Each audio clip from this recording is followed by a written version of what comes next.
Morning.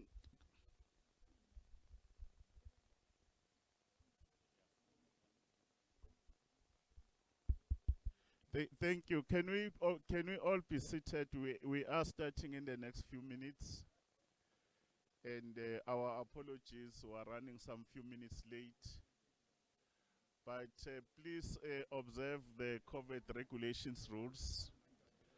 The Minister and the Excellency, the Ambassador, and our President of SALCA, who's also our Mayor for Peter Mukaba. We should be starting in the next few minutes. We'll be requesting that all our colleagues please take your areas where we are supposed to be seated, and our apologies for the delays.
No, my kid is happy.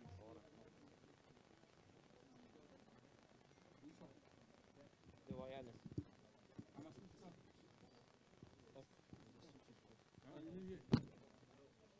No, no. Oh. You want to move it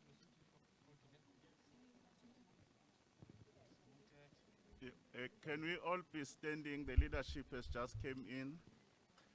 They are led by Her Excellency Minister Sisulu, led by His Excellency our Ambassador Maruyama Norio from Japan, the President of SALCA, Councillor, our Executive Mayor for Bulugwane. They are all coming in now. We'll all just be standing while they are getting to their respective places.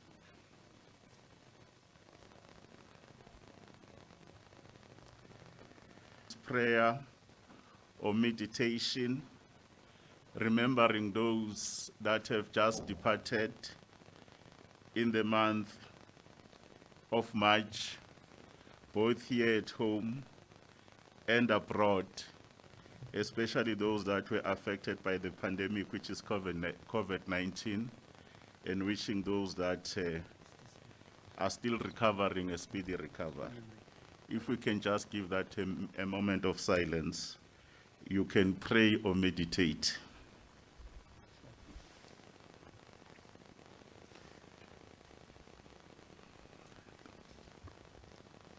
Thank you very much. You can be seated.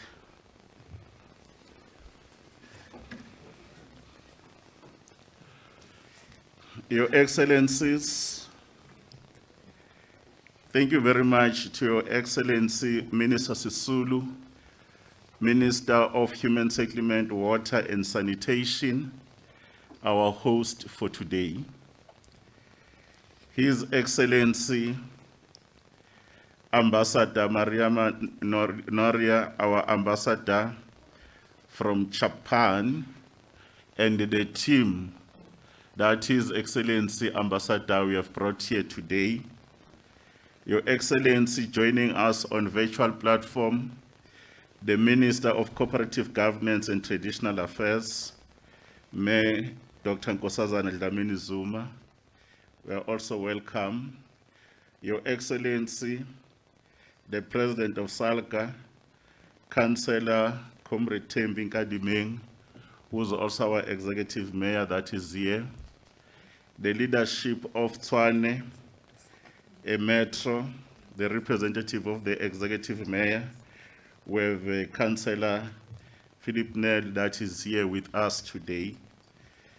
And we also have ministers' advisors that are here today. We have the acting DG of the department, Mayor Deborah Mshotli, and the top management of the department, the administrators from SALGA that are also present here today, supporting the executive mayor. We have William Moraka, but because of issues of time, Your Excellencies, will not take long except to indicate that on behalf of the Minister, we are all welcome to this important occasion. This is a strong partnership that we have been enjoying between the relationship between the two countries, South Africa and Japan, that is culminating on the work that the Minister and the Ambassador will do here today. And we are very grateful that we are all here. What we will do, we'll request just the program has also been circulated. It's in your pack. And we'll request those that will be coming here to have waits to be mindful of issues of time, because we want to apologize because of the delays. Her Excellency, the Minister, was outside the province, and there was delays with respect to transport. We'll request the training officer just in about 3 to 4 minutes to quickly come here, Ms. Rosa, so that at least we are compliant with issues of occupational health and safety, but are also compliant with issues of COVID-19 regulation. Thank you.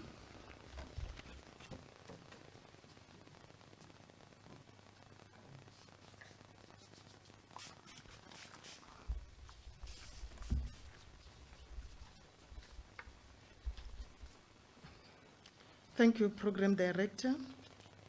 Good morning, Ministers, Deputy Minister, Ambassador of Japan, all protocol observed. I've been tasked this morning to do a short safety program, and I will start with the ablutions. So in terms of the restrooms in this building, at that passage, on that passage, on the left, you'll see gents, and on the right, it will be ladies and disabled. So we also have other restrooms in the admin block. So if this one is full, then you can use that one at the admin block. In terms of emergency, a safety team will provide us with guidance. Please follow the instructions. Then in this room, we have 3 exit doors, one on my left, the other one at the center, and the third one is through that passage. So in terms of assembly points, we have 2 assembly points. One is just next to the parking lot, and the other one is behind the admin block. So if there is anyone who is not feeling well, we have 2 isolation rooms at the accommodation, and it's room number 3 and room number 4. I heard that ambulance is coming if it's available. We also have ambulance outside. So with regard to COVID-19 regulations, we should all keep our mask on at all times. Let's maintain social distancing, and we made sanitizers available. Thank you.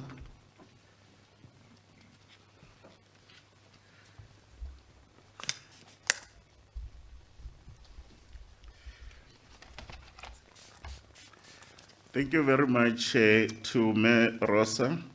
Those were our details before the flight can take off.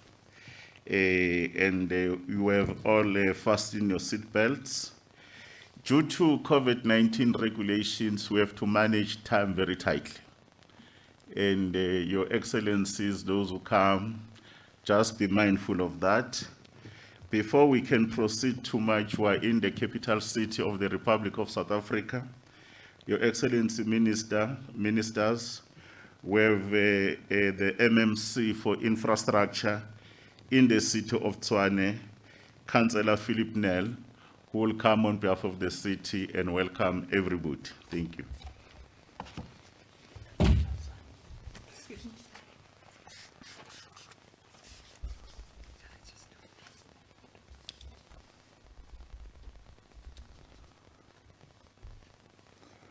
Her Excellency Minister Lindiwe Sisulu, Minister of Human Settlements, Water and Sanitation. Her Excellency Minister Nkosazana Dlamini Zuma, that is joining us virtually, I believe. His Excellency Ambassador Maruyama Norio, Councillor Tembi Nkadimeng, President of SALGA, all protocol observed. I bring you the apology and best wishes of Executive Mayor Randall Williams, who would have been proud to be here today, but unfortunately is occupied elsewhere due to an earlier appointment. Tshwane has developed into a hub for learning and technology. Not only is it home to many of the top schools in the country, it also houses 3 large universities, namely the Tshwane University of Technology, the University of Pretoria, and UNISA. Other mentionable institutions relevant to today includes the Council for Scientific and Industrial Research, CSIR, the South African Bureau of Standards, SABS, and the National Research Foundation, the NRF. Most municipalities in South Africa are currently not spending sufficient budgets on preventive maintenance, infrastructure refurbishment, and increase in utility capacity. This causes an increase in losses due to regular failures of infrastructure. And one of the major challenges is an increase in losses due to the different types of water leaks.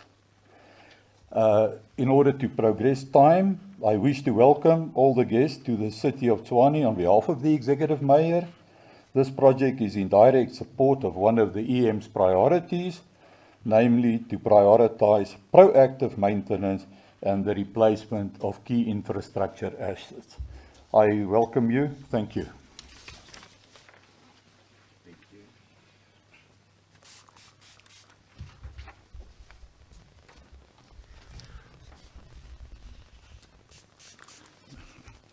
Thank you very much, Your Excellency, Councillor Philip Nel, responsible for infrastructure. I thought on COVID-19 you could do a small clapping to just welcome that you are welcome here at home. Well, I don't know, Comrade Minister, whether it's the regulation doesn't allow clapping. Well, without waste of time, we've reached a point where we are going to have a sense of how this cooperation looks like between the Republic of South Africa and Japan through the agency that Japan is using, which is JICA, Japan International Cooperation Agency. On behalf of the team that is working on that work, we will request the responsible DDG for International Water Cooperation, Ms. Lusenga, in brief to come and indicate what is this RSA, Japan Technical Cooperation on non-revenue water management until we reach this particular point. Ms. Lusenga.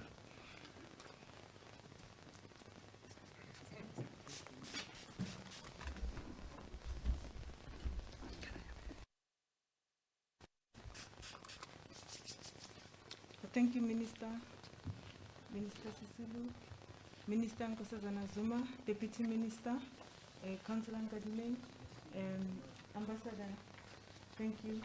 And our JICA partner, welcome. I'm here to give a brief overview of our cooperation with Japan. I will go through the background of the program and give a bit of highlight of the baseline study that informed us on where we are today, and just give a high-level status of water loss in RSA, the project itself, and the JICA support that we received, including the benefits for our country in relation to this cooperation, and also the fact that because we need to make sure that we proceed as a country going forward, in our vision, we will highlight also on the sustainability plan and the acknowledgements of our partners in this collaboration. Next slide. Yeah. The first branch of our cooperation was between 2012 to 2016, where JICA provided us with the cooperation on water quality at that time. And we have trained a lot of colleagues, and as a spillover effect minister, we also trained our Rwandese counterparts. They came to this center because of the training that we received from Japan. So there was some spillover effect on the training that we received. At that point, we trained 58 water sector officials, mainly from the municipalities on water quality at that time. And in 2015, when Deputy President at the time went to visit Japan, it discussed with the Prime Minister at the time in Japan, and they decided that we should come up with a technical cooperation on capacity building. It is in this regard that it gave rise to the birth of this cooperation in non-revenue water. But it was a process and a journey that we went through to identify the process. And in this regard, we identified this center to be the training center because we had the facility already as a country. And furthermore, this baseline study that was conducted by our Japanese counterpart, the technical cooperation team, was able to survey 54 municipalities, including Randwater and Umgeni, so that they could inform us on what type of technical cooperation we need to engage on. The next slide, please. The baseline study, as I've indicated, there were 54 municipalities that were visited and surveyed during that baseline study, including Randwater and Umgeni, because those are the main suppliers of our main entities in this sector, who are players in this sector.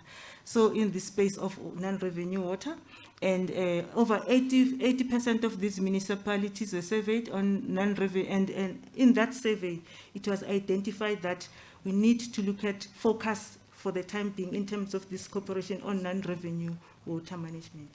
So that is why we are having this program today, and the Japanese team, through JICA, their cooperation agency, managed to come up with our experts in the country, and they were able to train us in Japan, and also they train the facilitators who are going to, in terms of our sustainability plan, we are going to plant into those municipalities where they will be training the other trainers, and so that this program can be rolled out into the future, Minister.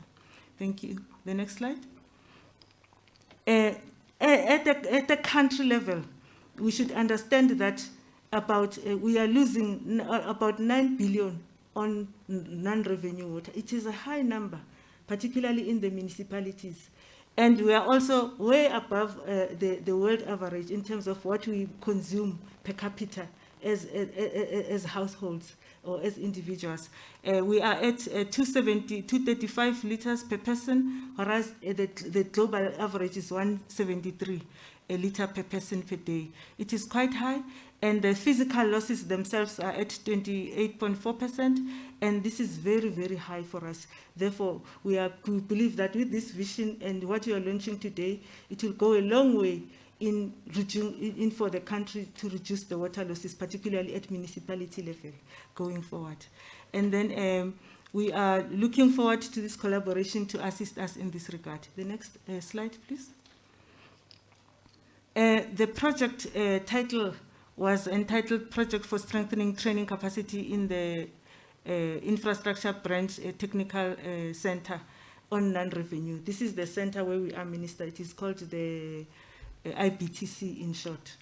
And then the project was to develop training program on non-revenue water to be offered by this center, and then to improve the training and management capacity of this center so that it could be able to, over and above this nation, it could train also the partners inside into the future, like we've done, and the lessons that we learned from the phase 1 of Japan, South Africa on water quality.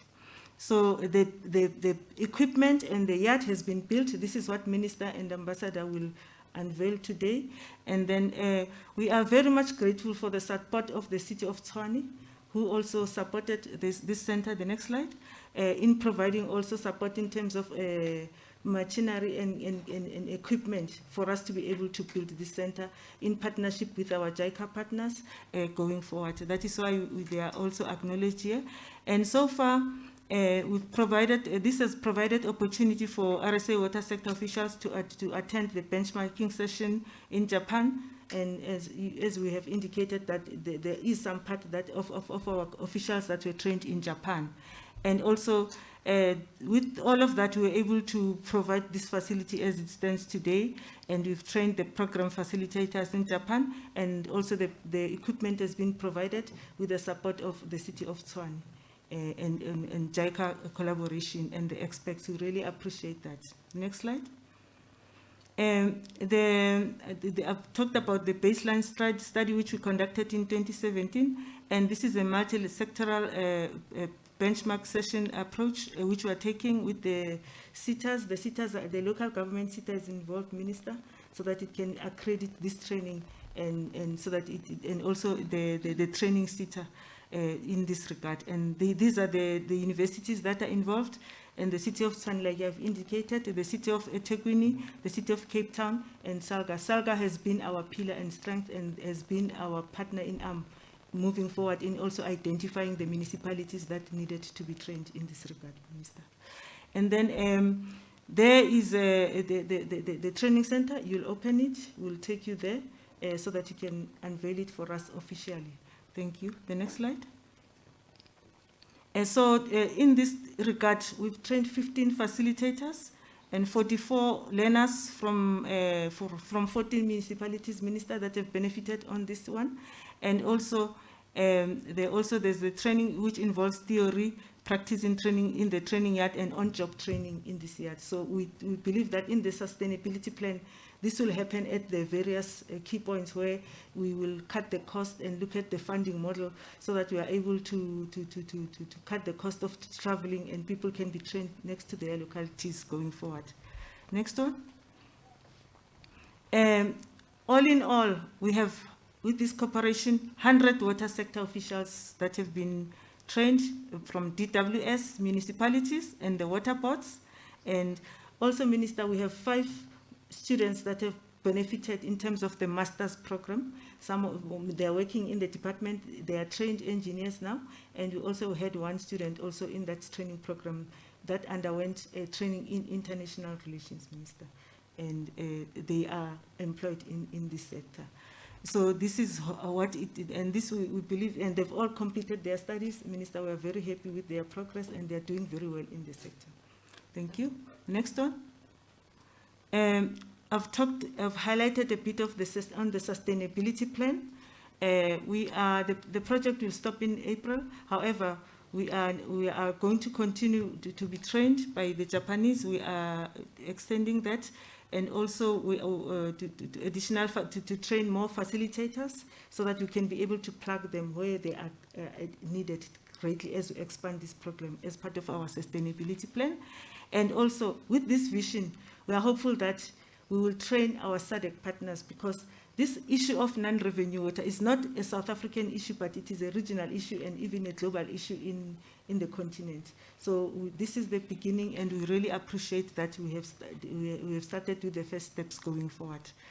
And also we'll have the steering committee that will look into all of those matters.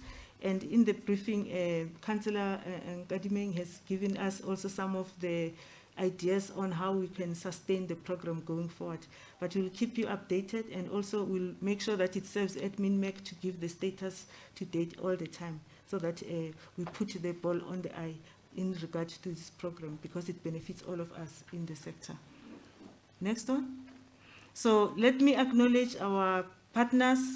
Salga, we really appreciate your partnership, and Tshwane, City of Tshwane, we really appreciate also going with us all the way in on this journey, and also the metros that have also worked with us in this regard to provide facilitators for the program, because they'll be the pointer, they'll be the extension of the pointers where we want to place this program going to the ground, so that we train everybody and not just the top municipalities, but we go back to where this program is in dire need going forward. And then also let me thank all the municipalities that have participated, including Rendwater and Umgeni, who have been our partners during the survey process when we were looking forward to identify the program going forward. So that is my presentation. I thank you all.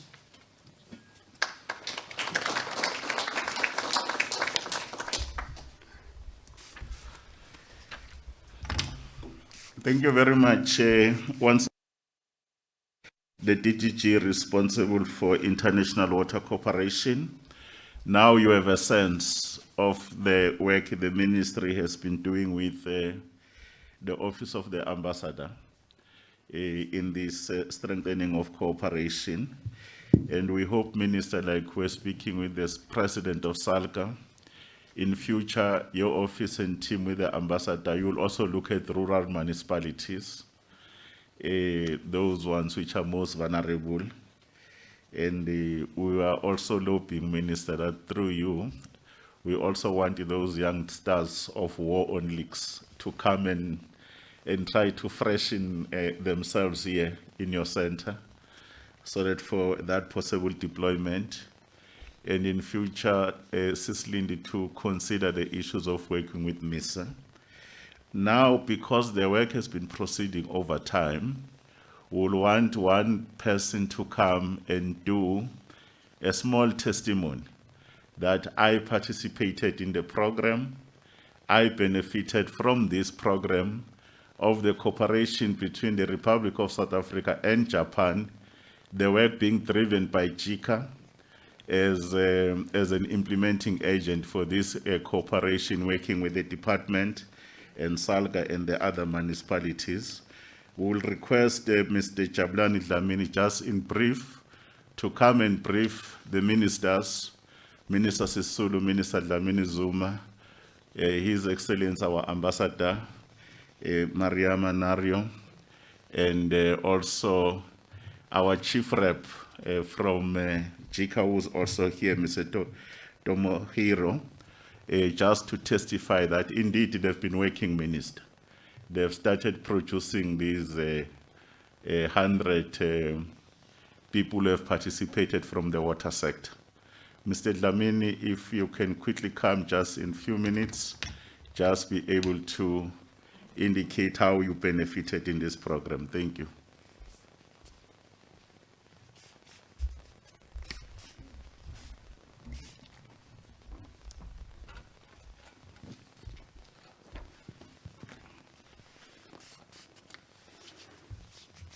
Greetings, our Honorable Minister of Water Affairs and Human Settlement, Mama Sisulu, and our Honorable Minister, Mama Lindiwe Sisulu for Corporate Governance,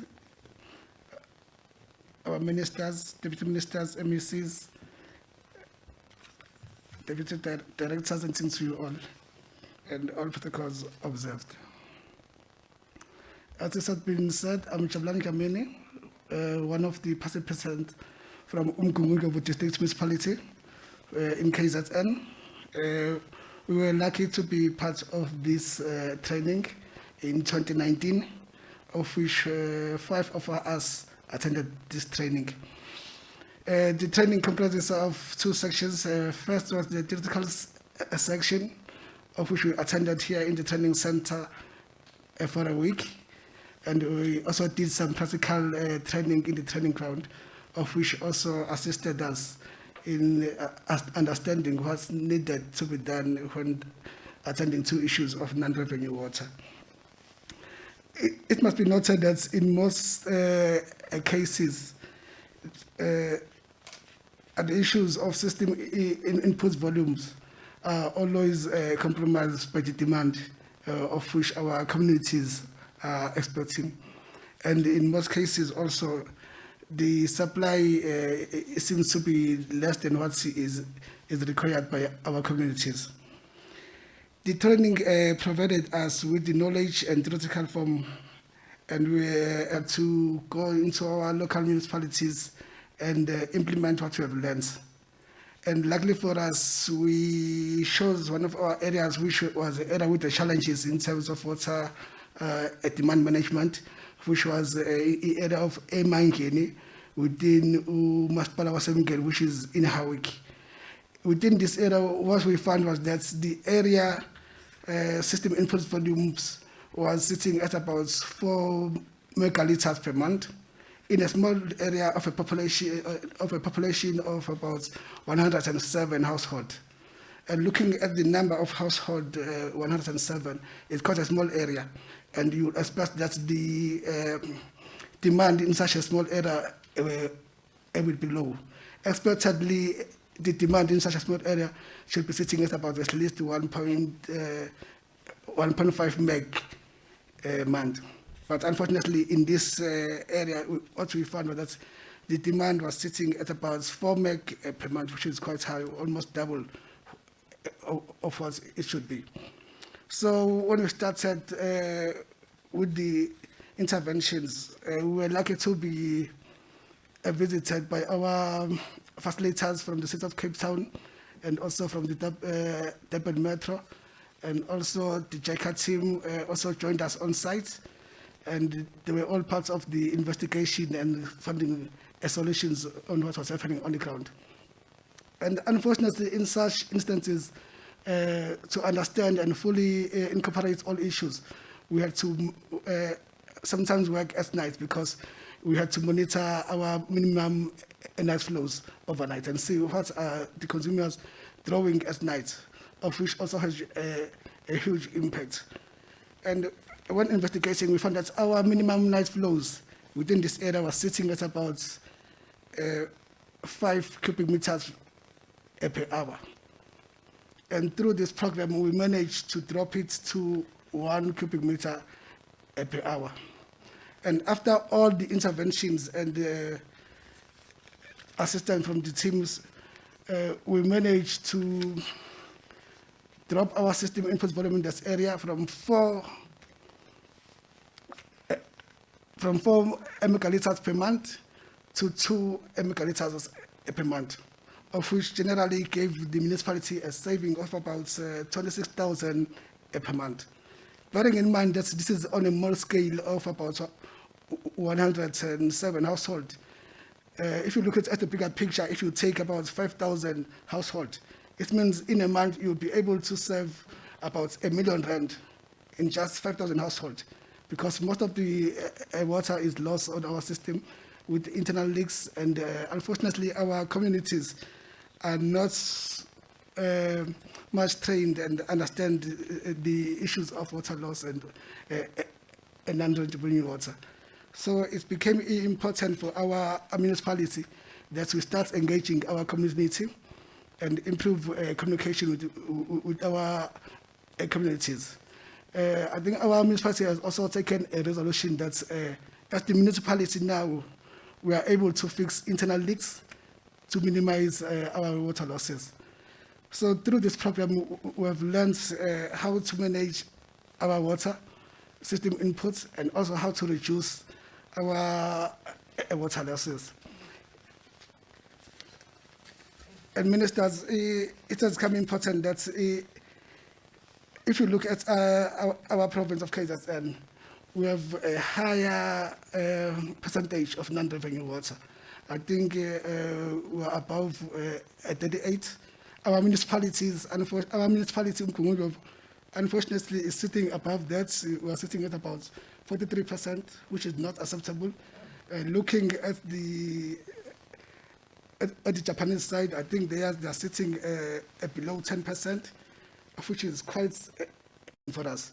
But with this program and with this initiative, we are so confident that in the near future, and working with all stakeholders involved, and being able to interact with all other municipalities and training each other and sharing our challenges and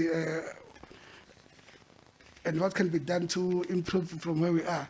We are quite confident that in the near future, we will be able, at least after 10 years, a minister. This is something that is going to take time because we need to put to attend to infrastructural issues of illegal connections, issues of internal leaks, issues of aging infrastructure, issues of financial stability within our municipalities, because unfortunately for us as municipalities, we are not that financially stable, because unfortunately most of our consumers are unable to pay for our service.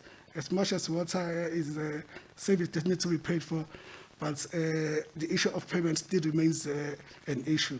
So hopefully in the near future, we'll try and resolve all those issues, and our communities will be able to start understanding why do they need to pay for the service. And from then we'll be able to implement more effective measures on the ground. And also our ministers, if you also assist, because the issue of water is a national crisis, and we all know that if our communities can start paying for water, it will be easy for municipalities to improve a service. So in short, our ministers would like to put a request that if it is possible, this experience has taught us a lot of in terms of technicality, and in terms of managing our infrastructure, and in terms of understanding the infrastructure problems and challenges. So it will be important that all of us, all municipalities in water, in a water sector, or WSAs and WSPs, part of this program and attend this training, so that we ensure that as a country we minimize our non-revenue water. So if it may be possible, our Minister Sisulu, maybe we should consider having another training center in KZN, because we have huge challenges there when it comes to non-revenue water, and assistance is very required. With that, I would like to thank UDWS for giving us the opportunity, and we also like to thank the JICA team for the training and guidance, and thank the minister for providing us with this training center, and hoping that this is not the last one. There is more to come, and there is more training to come to all municipalities to ensure that we kept this non-revenue water.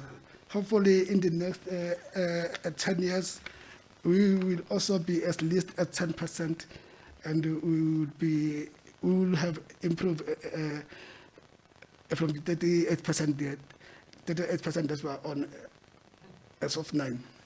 Thanks.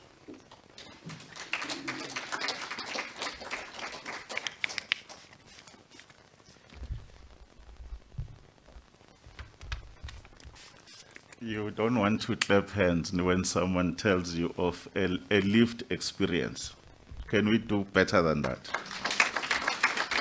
Well, thank you very much to Jabulani Dlamini from Umgungundlovu district. We hope ministers, President of SALGA, that at a particular point this should be used as a case study, where you could be in a position where you go through theory and practice here at the center. Those who are practitioners, they go back to their institution, firstly to change the culture in those institutions, get support, work with those municipalities, but more importantly also working with communities, because this will not succeed if it is looked only as a technical matter and you leave communities aside. Therefore, it is remarkable that we were able to reduce this high consumption from 40 megaliter, 4 megaliters to below 2 megaliters. And hopefully, Minister, in one of your min-max with Umam Kosazana Dlamini Zuma will be able to share this experience because it is possible. At this point, Your Excellencies, will request some remarks from our partners that we've been working with here, Minister, on the ground. The remarks will be made by the agency on behalf of the Japan International Cooperation Agency. They call it JICA. It is led by their chief representative, His Excellency Mr. Seiki Tomohiro, to come and give some few words before we allow the leadership to come and address us. Thank you. Mr. Tomohiro, you can come and address us.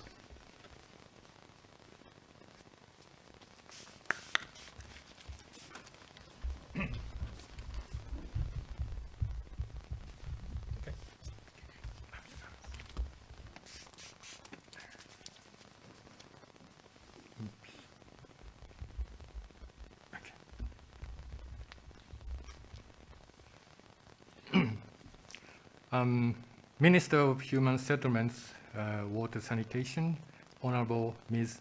Lindiwe Sisulu, Minister of Koguta, Honorable Dr. Nkosazana Dlamini-Zuma, Ambassador of Japan, His Excellency Mr. Norio Maruyama, Deputy Minister of Human Settlements, Water and Sanitation, Honorable Mr. David Mahlobo, Member of Municipal Council, Councillor Philip Nell, President of Sarga, Councillor Tembi Gardiman, Chairperson of Land Water, Advocate Matshidiso Hashatse. Distinguished guests, ladies and gentlemen, good morning. As introduced, my name is Seki Tomohiro. I'm a chief representative of JICA, Japan International Cooperation Agency, South Africa office. It is truly an honor for me to be a part of this auspicious event, and I would like to express my gratitude to the department for organizing and hosting this event.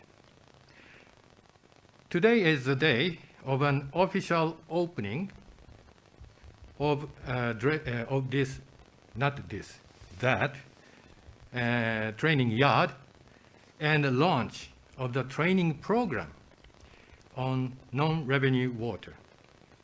And also, today is one of the culmination of hard work and dedication from every stakeholder involved in making this project come to fruition, and it is a privilege to be amongst all of you.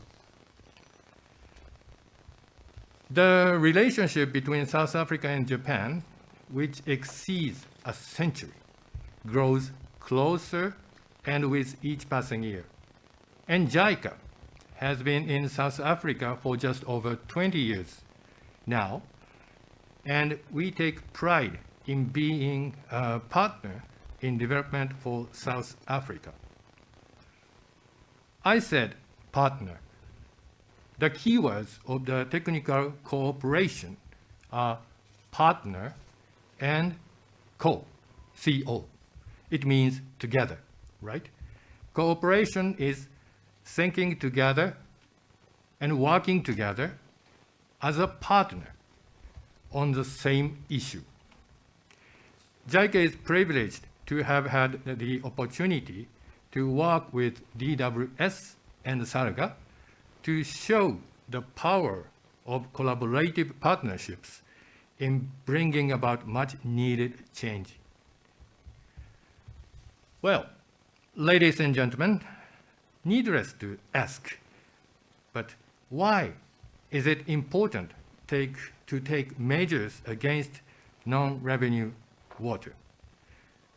Needless to say, it is for making effective use of our limited resources and not wasting the budget of national and local governments.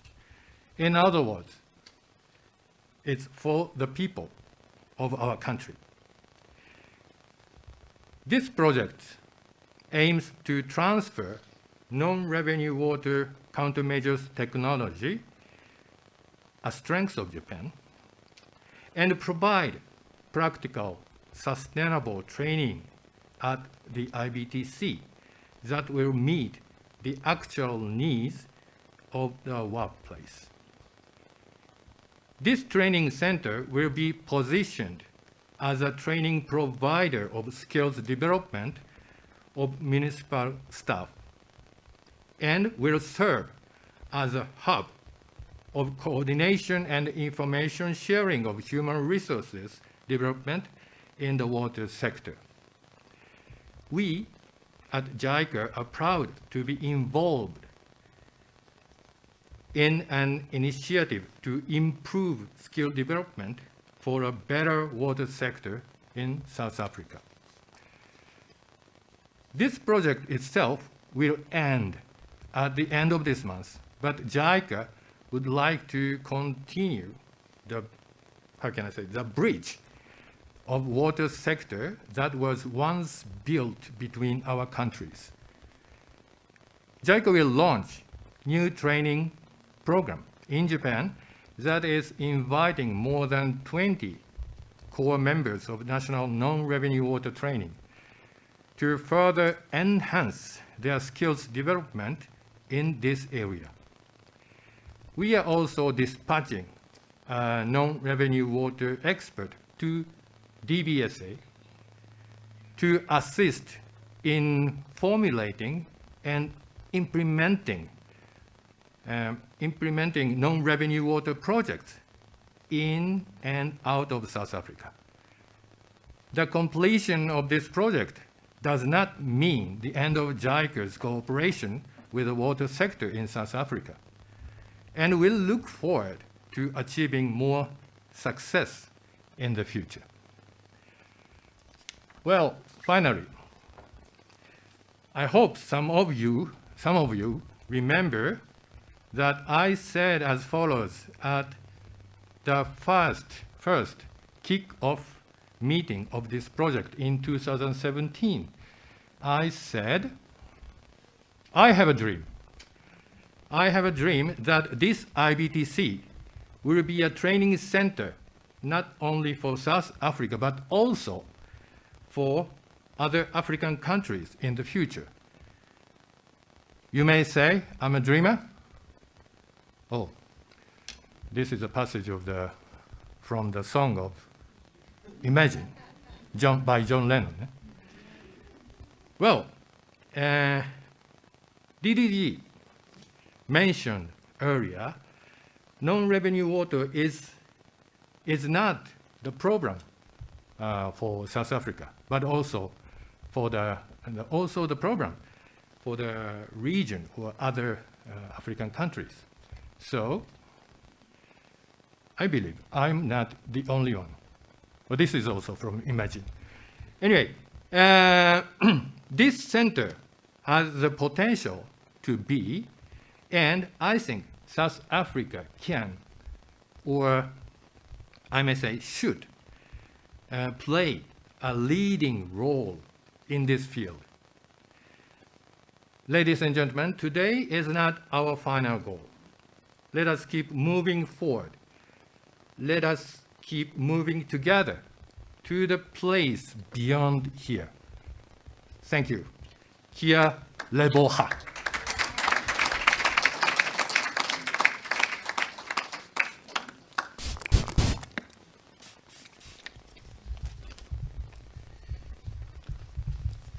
Once again, let's give him a round of applause, our Chief Representative, Mr. Tomohiro. Thank you very much. And about the assurances that the Excellencies probably will speak to, that our relationship continues, the journey continues.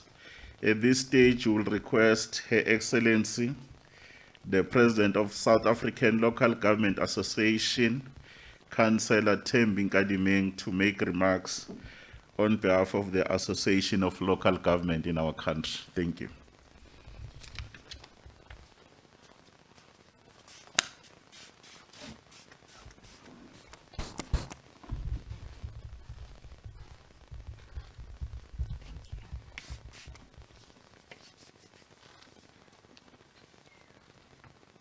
Thank you very much, Program Director.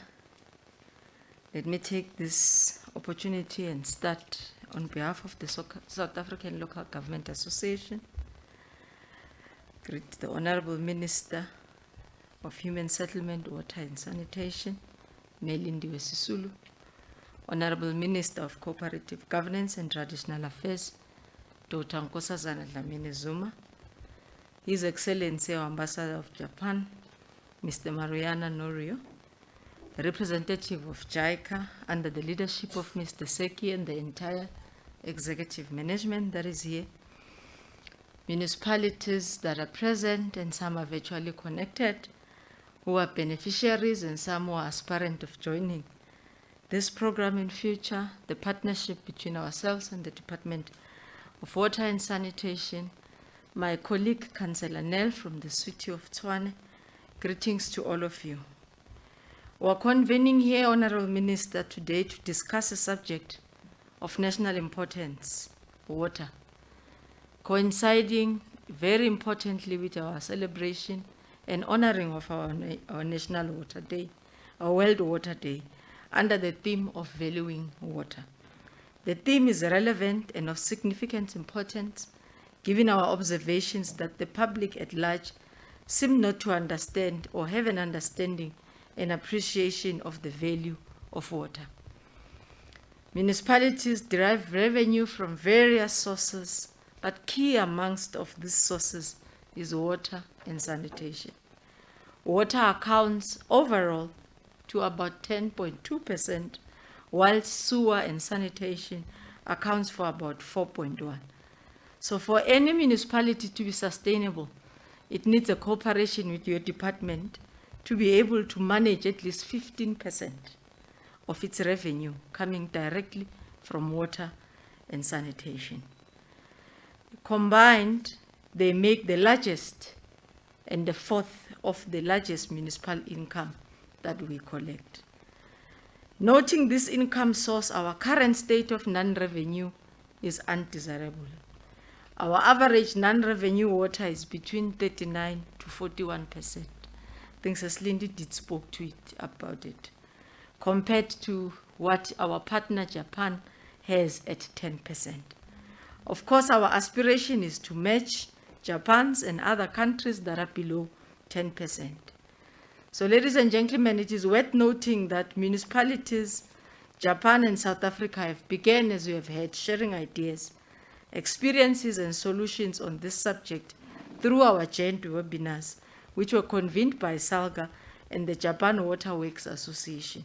And Minister, there were over 1,000 people who connected from municipalities and water stakeholders in the country and in Japan.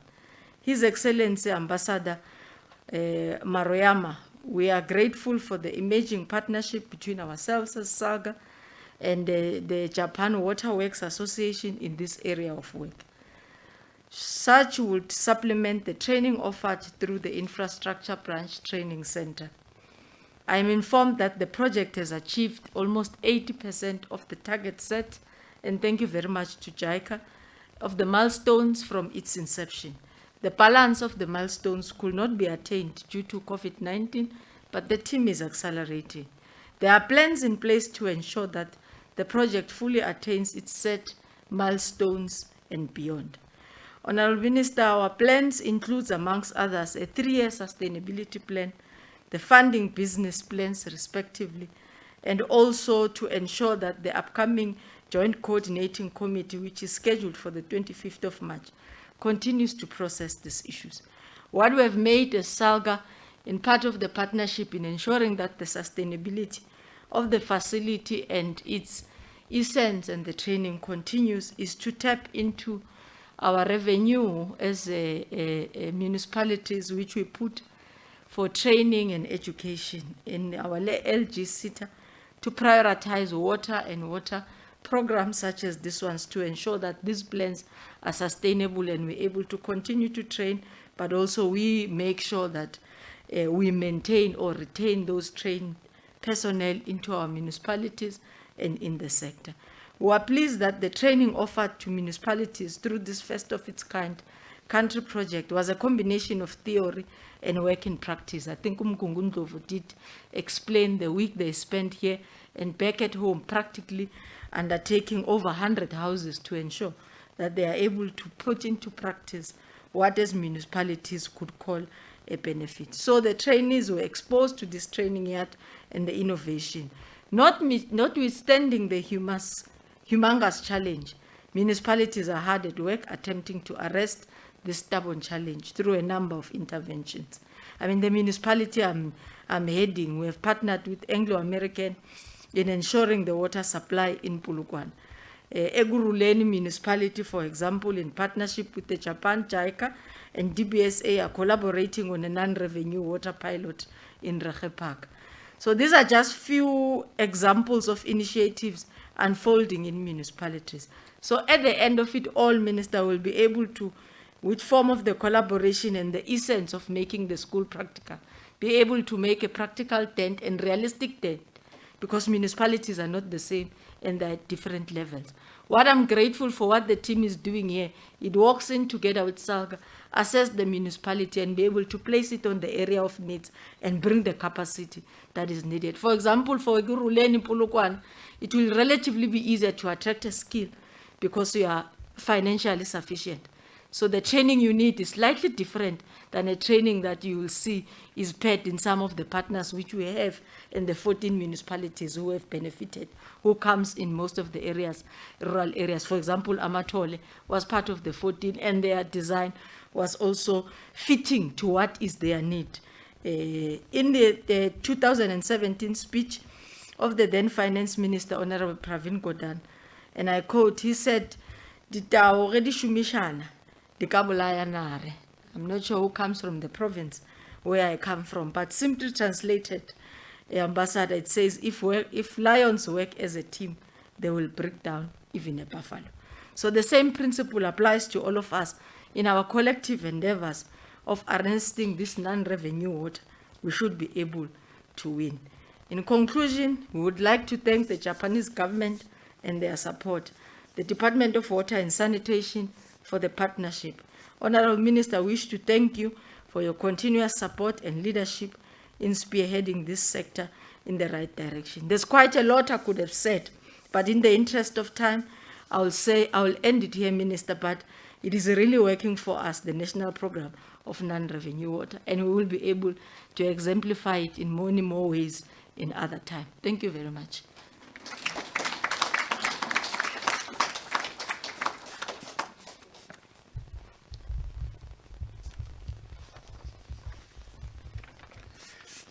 Once again, thank you very much to the President of SALGA, Councillor Thembi Nkadimeng, for those words. Ministers, we have reached a point where we will have to request that His Excellency, Ambassador Maruyama, on behalf of the Japanese government, come and give his remarks. Thank you.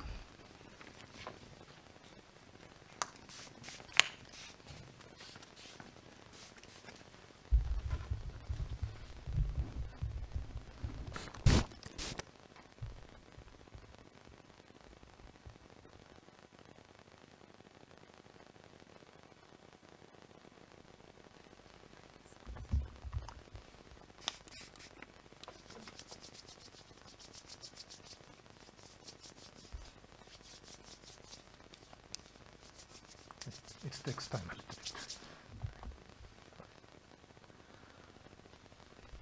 Honorable Ms. Lindiwe Sisulu, Minister of Human Settlement, Water and Sanitation.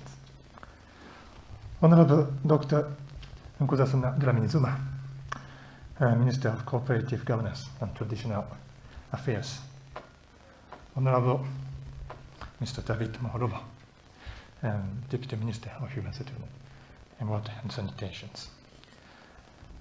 Councillor Thembi Nkadimeng, as President of SALGA, Mr. Ilkner, members of Municipal Council, distinguished guests, ladies and gentlemen. First of all, I would like to express my sincere gratitude to the Honorable Minister and the Deputy Minister for your presence today.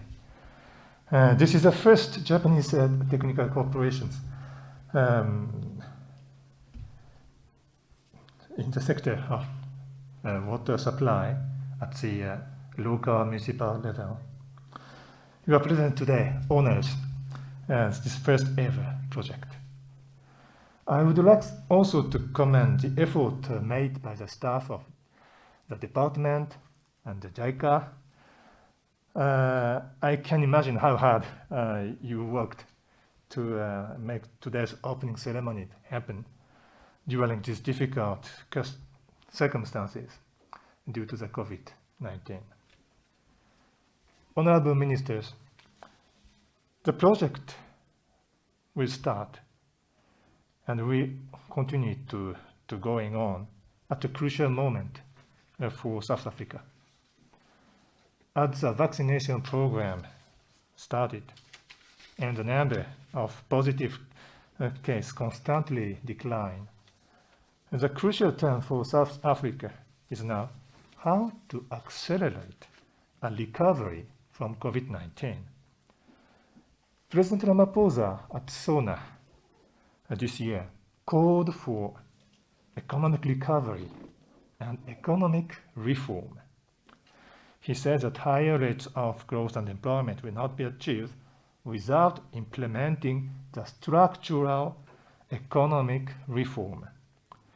It is clear that the economic recovery of South Africa needs to be a resilient one. The skill development of youth and economic reform will be the key to this resilient recovery. The objective of the Japanese assistance in the sector of water supply is to give support for this skill development of officials of local municipalities who are facing challenges from the non-water revenue. The area of non-water revenue is one of the major challenges of which Operation Lindiwe, which drives the economic reform of South Africa, is focusing on.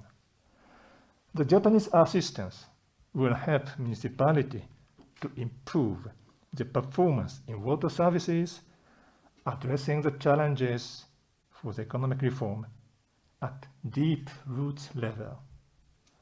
In short, this assistance addresses at the same time both skill development and economic reform, two of the indispensable elements to a resilient economy in South Africa. Honorable Minister, skill development is our long-term commitment. When President Ramaphosa visited Japan in 2015 as Deputy President at the time, both sides share the view that skill development of the youth is crucial for the future of South Africa. Some of the Japanese projects of skill development are linked to job opportunity or helping industry to be more competitive, such as the training we provide to the field of the economic recovery of South Africa, namely to strengthen export competitiveness. The project today is part of our effort to support the economic reform of South Africa. It is more than a skill development project we provide to local municipalities. It's a skill development that enables economic reform. Japanese project-related skill development. Honorable Ministers, before closing my remark, allow me to say a few words on our bilateral relations.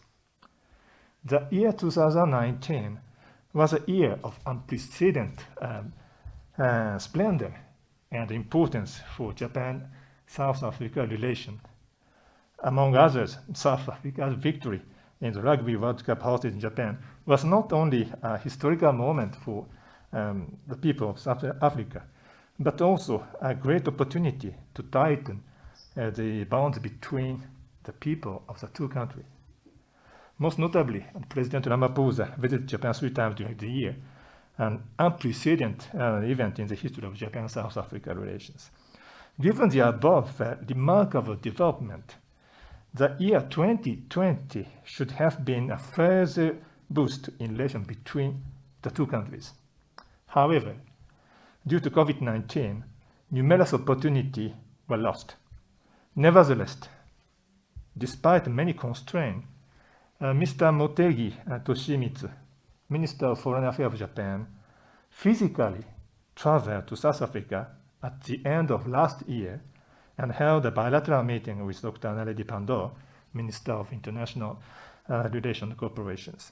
The two ministers exchanged their views on a wide range of issues, including our cooperation on skills development of youth and the economic recovery of South Africa. This year, we will continue to make every effort to strengthen our cooperation in various areas, including all bilateral consultations, forums, and events which have until now been postponed due to COVID-19. The first strong signal had and the launch of the training program on non-revenue water. This project is an important step to implement economic reform, and it contributes toward making resilient the economic recovery of South Africa. I want to say economic recovery with Japan. Thank you.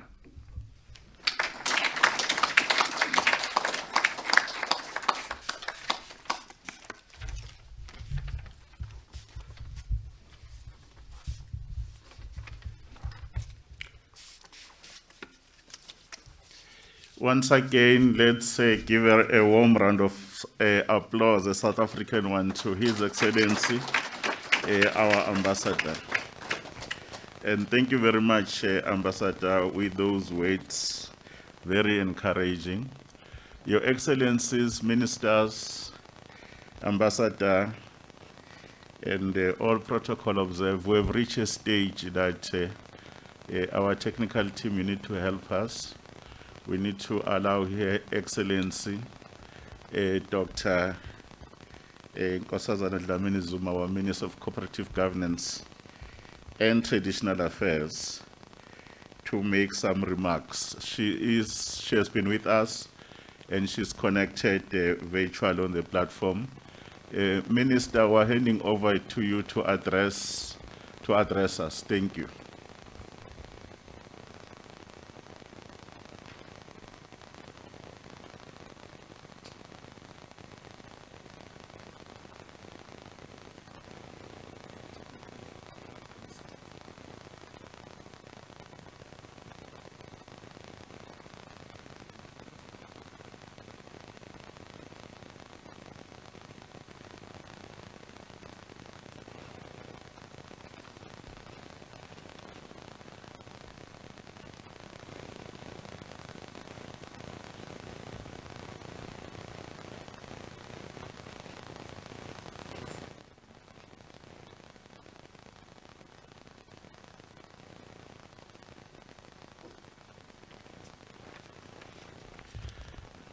Technical team, are you winning? If we are not, because of issues of time, we can swap the two ministers.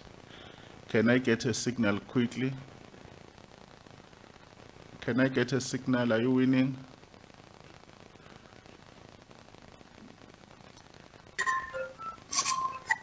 Oh, thank you. Thank you, DM Mashobo. Thank you, Ma. We can hear Sorry you. for the We can hear you now. Sorry Thank for you. the delay. Yeah. The host was not allowing me to unmute, but now it's fine. Thank you.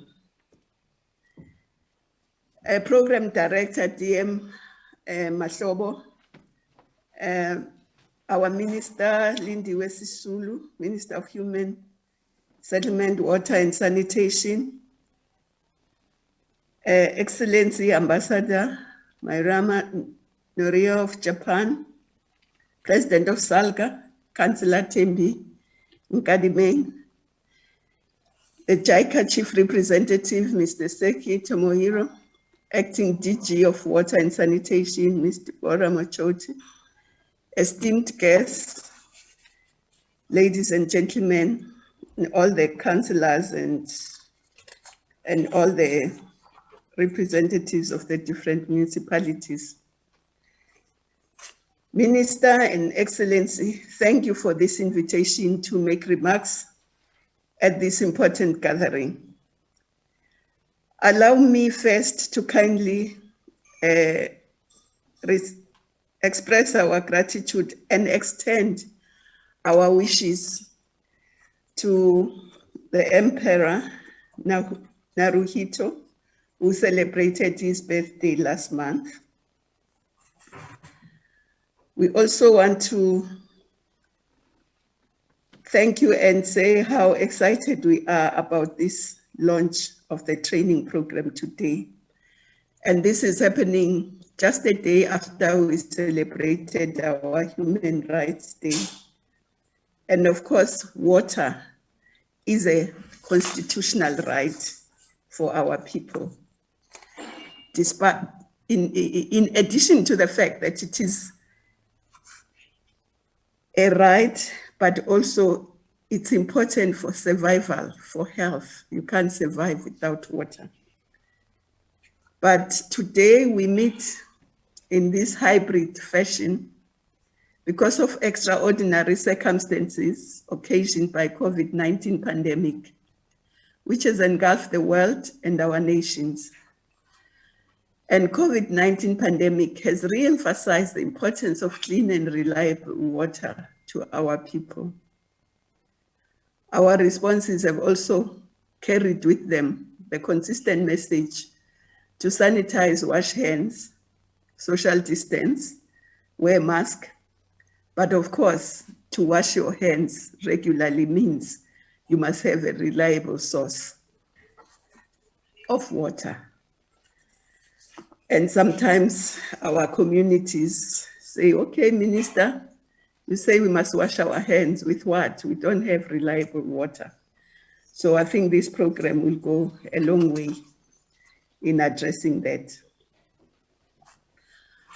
The government itself, working with all the stakeholders, has also sought to accelerate access to reliable, sustainable, safe and affordable water services. We've paid focused attention to our rural areas where, of course, the challenges of hunger, poverty, inequality, and unemployment is greatest, and where people also can't even afford to pay for their water. And these efforts have borne fruit because 80% of our population has access to water through various means, including water tanks, communal pipes, boreholes. However, what is worrying is that the Water and Sanitation Department tells us that only 64% of our households have access to reliable water supply, and 43% of households have water inside their homes. And also, in terms of our policy, each person is supposed to receive, especially the indigent, at least a minimum of 25 liters of free and potable water, flowing at about 10 liters per minute. But we know that most of our people don't sometimes even get that minimum of 25 liters in a day. So we've made progress. There's a lot that we need to do. The inconsistency in our water supply, of course, is in part due to what we're trying to address today, which is the leakages, substandard maintenance and repairs. Most of our communities are confronted with up to about 50% loss in non-revenue water. And this is due to various issues that I won't go into details with, whether it's unbilled metered consumption, unauthorized consumption, leakage in transmission and distribution, leakage and overflow sometimes in storage tanks, leakage on service connections, at the point of customer meters. So, but from our side, we also want to say we are trying to make sure that municipalities also spend what they should spend on maintenance, because the prescribed percentage of maintenance is not reached yet. Municipalities are supposed to spend about 8% of their budget on maintenance, but they spend on average 2%, which means some spend a bit more than that, others less than that, but it's still very low. And we are working with the municipalities, with Treasury, to see how we can assist municipalities to make sure that they reach the desirable level of a budget for the maintenance. It also means that non-revenue water further threatens the already weak municipal financial position, because about 9.9 billion of rands are lost every year because of non-revenue water. So it's not only a water issue, it's also a financial issue. But also, this is worse in South Africa because South Africa is a water scarce country. So we need to make sure that we really preserve every drop of water. And with the projections of climate change, we need to do a lot more. So we are very excited about this program and about this cooperation between South Africa and Japan to address this critical issue.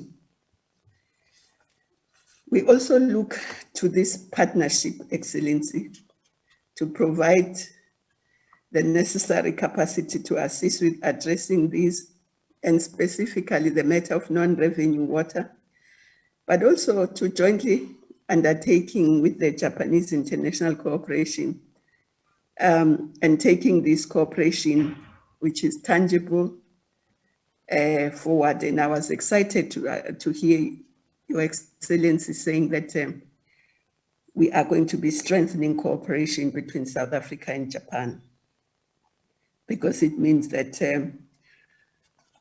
in addition to this program, I heard you speak about training skills, because skills are the cornerstone of improving the economy.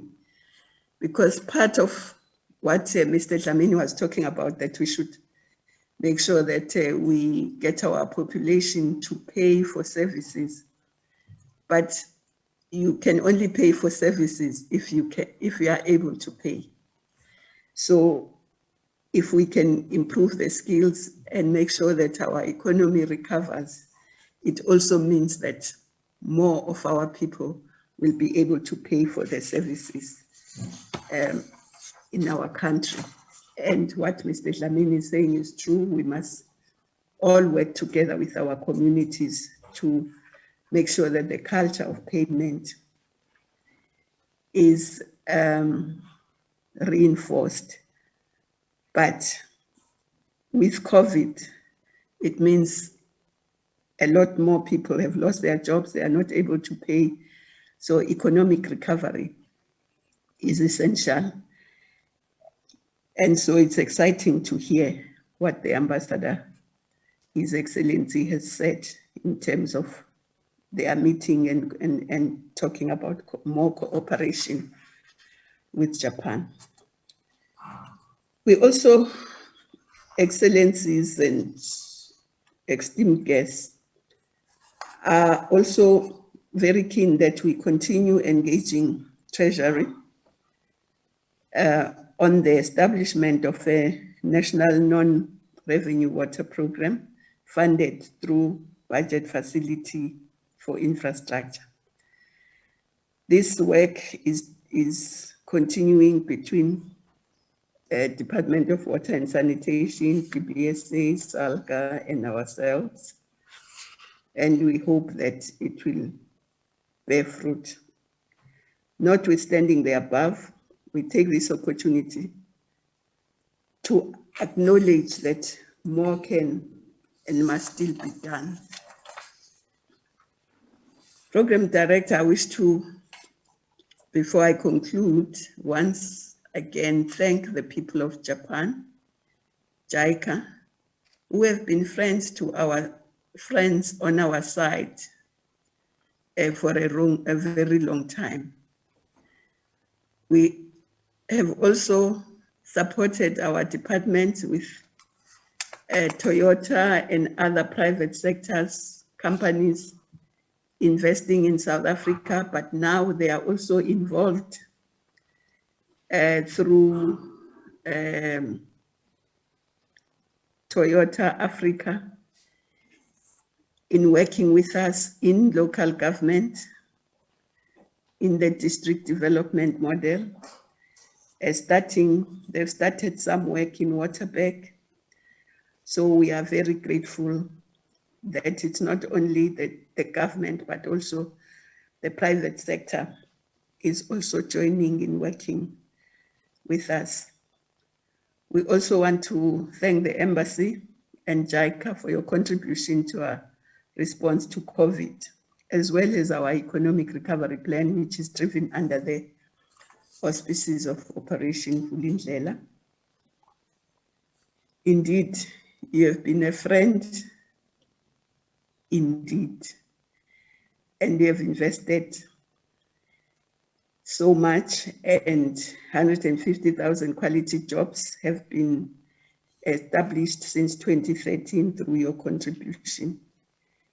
So we look forward to working beyond the water sector, but also as the Africa starts its Africa Continental Free Trade, we hope that we will be able to work together, as we are going to be also having the one-stop border post project at Bay Bridge, and we also be collaborating in sports and culture. And we are hoping that, as the president said, that South Africa will be building new cities,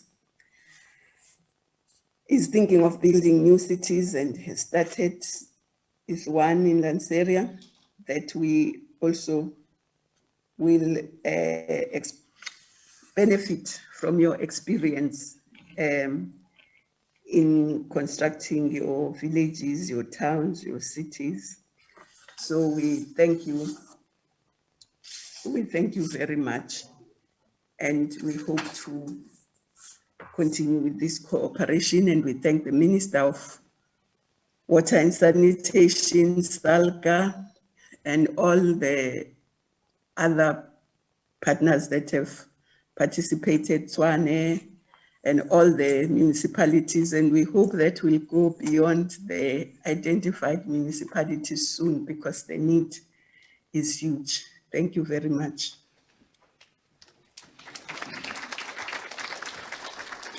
Thank you very much, Minister Dr. Nkosazana Dlamini Zuma, with those remarks. Your Excellencies, both virtual and here now, our host, our minister, will come and give us the keynote address. Let's welcome on stage Her Excellency, Minister Lindiwe Sisulu, Minister of Human Settlement, Water and Sanitation. Thank you.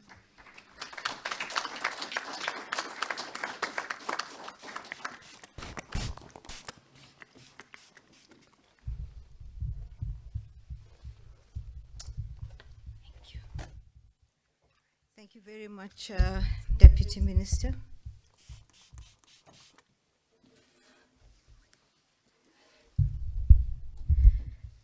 Minister Zuma, Dlamini Zuma, Ambassador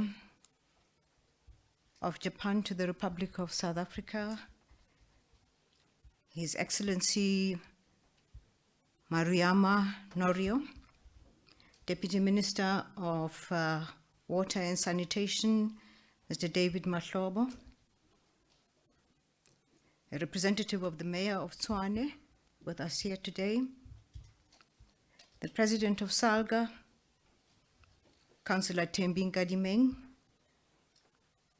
the Acting DG of Water, Deborah, the Chief Executives who are present here today,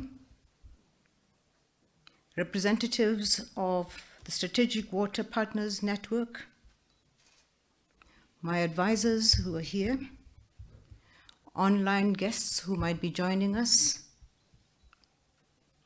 members of top management of my department responsible for this area of work, ladies and gentlemen. We gathered here today, as it has been indicated and as the whole country now knows, on World Water Day, to celebrate the fruits of this important collaboration between ourselves, South Africa and Japan. An auspicious day for us, not only to recommit ourselves to the goals that we have signed off in the United Nations, but to be with you, Your Excellency, and see the work that we have been doing together. It gives me great joy to be here. It also is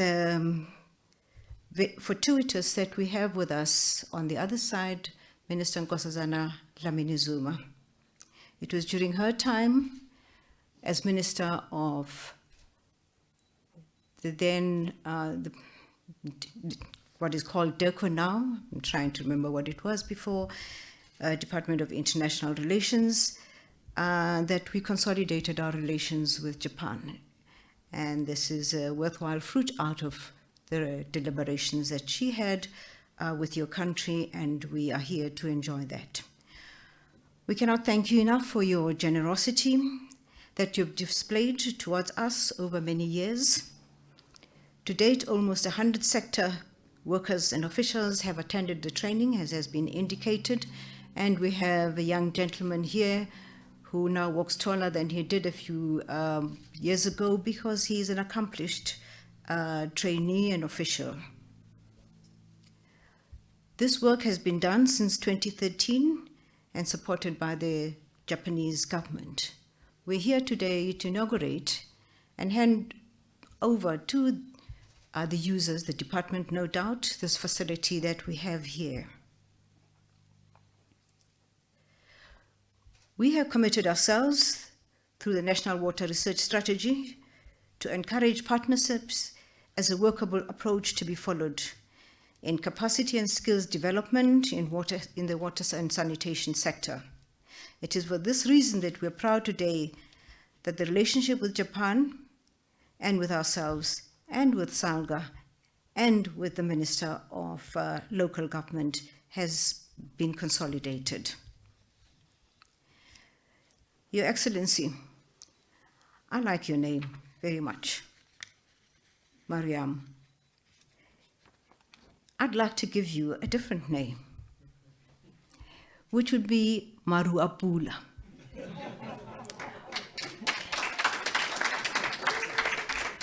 Maru Apula is that cloud that darkens with time and is an indicator that there will be rain.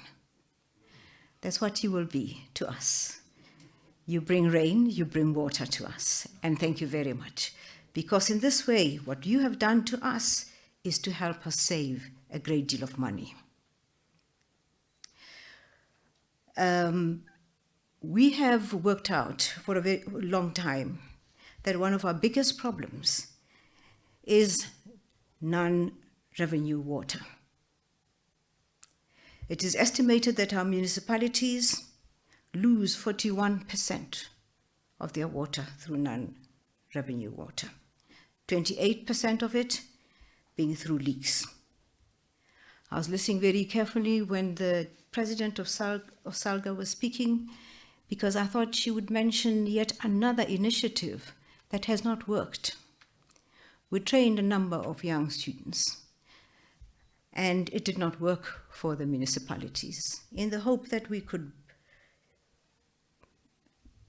ensure that we don't have these leaks, because it costs our country far more than we can afford. However, we're here now to make sure that we can improve on that perhaps which SALGA found might not be sufficient for them. She has been here, the president of SALGA, committing herself to make sure that we can deal with non-revenue water. And in this way, I think also the Deputy Minister did indicate that we will bring back our own product to ensure that they go through the necessary proper training. Perhaps when they have a certificate from yourself, Ambassador, they might be more acceptable to SALGA. We have had many meetings with SALGA through joint meetings between ourselves and the Minister of COCTA in our joint MINMEX, and pleaded with SALGA to take our trainees so that we can help plug the leak. And they have said, well, on second thought, no. So we went away, we came back again and said, please, we have these students who are trained and we can save so much money. And they said, no, maybe not. And today she said, yes, to your students. So we will bring our students here, because it looks like the stamp of authority from yourself, Your Excellency, will make it possible for us to make sure that those 15,000 students that are out there will join your team and make sure that we can save on this wastage in our country. It is clear that the Japanese model is the preferred model, so this is the way that we are going to go. This event is taking place in a most important time, as we've indicated, because of the day that has been set aside, not only for Women's Day of the United Nations, and as you can see, the people who run the water systems in this country, who run our municipalities, a woman in KwaZulu-Natal, Dr. Nkosazana Zuma, SALGA there, a woman, and over here, another woman. So we celebrate Women's Day because it has brought us where we are right now. And the theme for this year's International Women's Day is Choose a Challenge. And it's very apt for us. We did choose a challenge. That challenge has borne fruit, and that challenge will continue bearing fruit. We will save water. We will stop the leaks and make sure that we can use the money more profitably than losing it the way that we have been losing it. We therefore have chosen this particular challenge. And on behalf of my department, this is what we're going to do. For the men in my department, pretend you're a woman just for today. It's a very important a message to put across at this particular time, because lack of access to water is very personal to women in our country and in our continent, especially rural women who suffer most. They are responsible for carrying water to their families to survive. They stand in long queues and wait for water that we take to them in tankers, or pay exorbitant prices of money to people who bring water to them. As a sector, this is a direct challenge to all those women all the time. And therefore, that now that we've taken this course, we've got to make sure that we start to save water for those women. We will go to the rural areas and make sure that water gets to our people in the rural areas, especially women. Ladies and gentlemen, we gathered today so that our country, as it celebrates Human Rights Day across to water and sanitation, it is recognized in the United Nations as a human right, reflecting the fundamental nature of these basics that are very personal, especially to women. Lack of access to safe water, sufficient and affordable water and sanitation and hygiene facilities has a devastating effect on health, dignity, and everything, as we have seen in COVID. It affects billions of our people worldwide. It affects thousands of our people, millions of our people in our country. Without access to water, we would not have been able to avert this final or the most dramatic scourge that came with COVID-19. Chapter 2 of our Constitution provides that everyone has a right to have access to sufficient food and water. In order to give effect to this right, Parliament has enacted a Water Services Act in 1997, and we're working hard as a department to ensure that little drops of water that we have are utilized efficiently and effectively and benefit all our citizens. And today we seal that commitment that every drop counts, because we're going to make sure that every drop counts and goes to the people who need it most. A project such as this one by JICA, and thank you very much to the manager of the project, will contribute immensely towards reducing non-revenue water, which is one of the main challenges that we're facing in our sector. I chose not to indicate how much money we will be saving, because I would not want the Minister of Finance to hear this.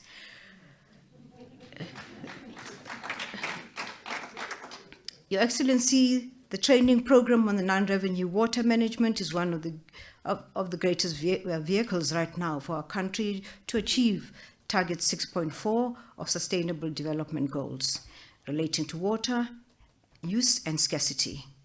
According to the SDG target, we as especially the developing countries, are expected to, and I quote, substantially increase water use efficiency across all sectors and ensure sustainable withdrawal and supply of fresh water to address water scarcity and substantially reduce the number of people suffering from water scarcity by 2030. Thank you for contributing to this.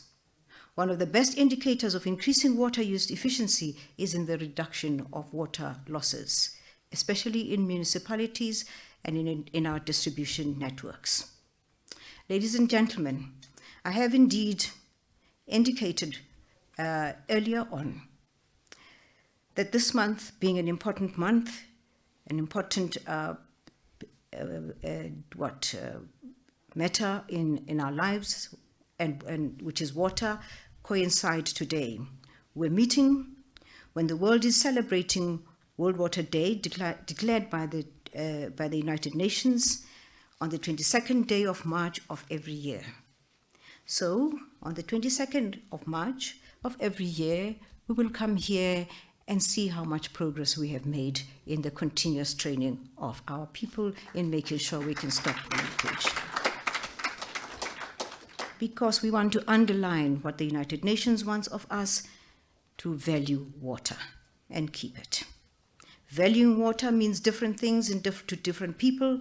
In line with our plans and strategies, we have to determine what it means to us as a country. And valuing water means looking after that which we have. Valuing water is a shared responsibility for all of us. We have all that responsibility as a government. We have all that responsibility as municipalities, as business, as farmers, as civil society, communities, and individuals. To organize and embrace water's multiple values, we have to, 1, identify and take account the multiple and diverse values of water for different types of people and groups that are using water, especially women. We have to reconcile our values to build trust. We have to reconcile our values to protect the sources of water and where it leaks, manage it. We have to educate and empower our people. We have to promote education and public awareness about the intrinsic value of water as we allow it to seep through the leaks. It should be everybody's responsibility to ensure that we save water, and this is where we as a department start. We need to invest and innovate. We have to ensure adequate investment in institutions, infrastructure, information, and innovation to realize many of the different benefits derived from sparing water and saving water. Today, our water is under extreme threat from a growing population, increasing demands of agriculture and industry, and the worsening impact of climate change. I've just come from Durban, where I spent most of my time on responsibilities related to my political work. And everybody who meets me might forget my name, but they don't forget that if they want water, that's where they go. So, Minister of Water, in that village we have no water. Minister of Water, in that place an old lady has to walk several kilometers to get there. So I've lost my identity, I've lost everything, I now just represent water. And as we represent water, I'd like to be a proud representative of water and ensure that we conserve water and we stop all the seepage. And I'm glad that the Salga is here because she's going to sign on the dotted line that they will take my students as well. So we use every available asset we have, whether or not it is a mature asset, such as the students that we have from JICA, or whether it is an immature asset, such as the ones that come from me. You take all the assets we have to ensure that we can save water. Your Excellency, indeed, your handing over of this facility to South Africa today means an entrenchment of a kind of relationship that we've had, but taking it further. I noted when you came here that the traditions of the Japanese, the way that you bowed to me made me feel like very special. And here are my officials watching you, and I hope they can try to emulate. It's just one of the things that we can.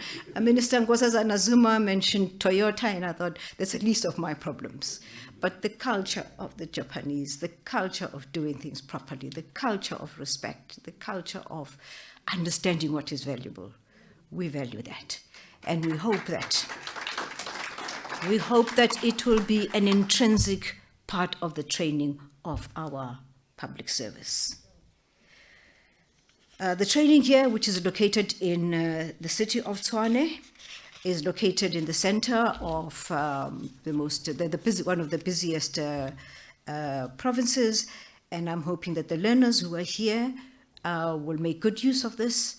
We will have the opportunity, together with the media, to go around and see what it is that you've provided for us, and we will make sure that it is not only in the arts that you want to use the time here, but it is also imparting certain values that we have found are very valuable in your own culture.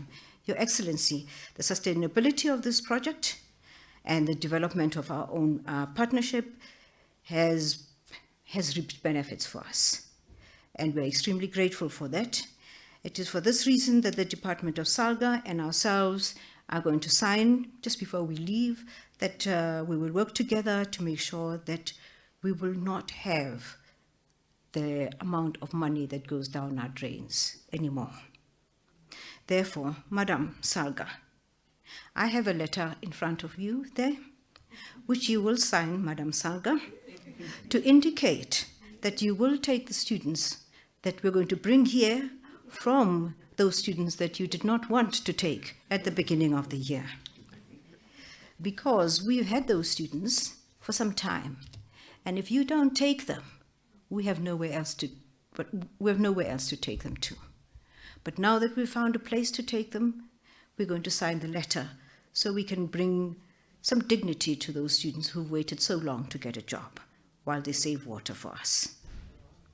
I'm expecting this facility soon to graduate to be a world-class training center, not only for South Africa, but for SADC and the entire African continent as well.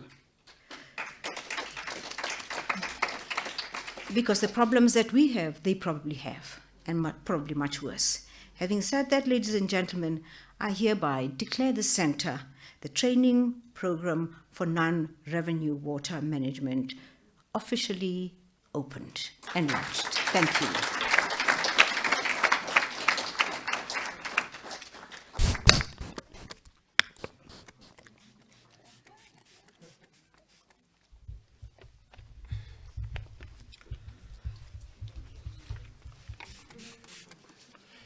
Thank you very much, Your Excellency Minister. Another warm round of applause.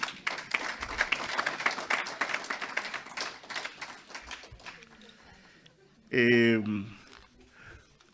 Excellencies, Ministers, Your Excellency Ambassador, President of SALCA, and all those councillors that are here, and our guests, including those on the virtual platform. We've come to an end of the first session. The minister has officially opened the center.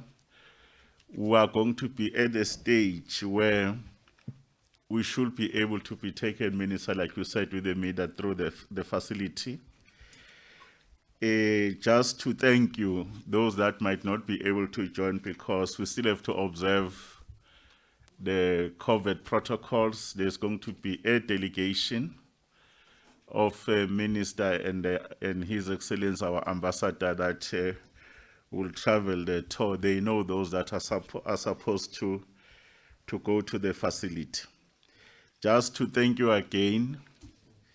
And Minister, thanks for reminding us of the important days.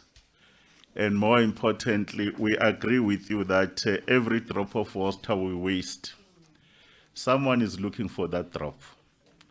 And we don't have a luxury, Minister, to waste water.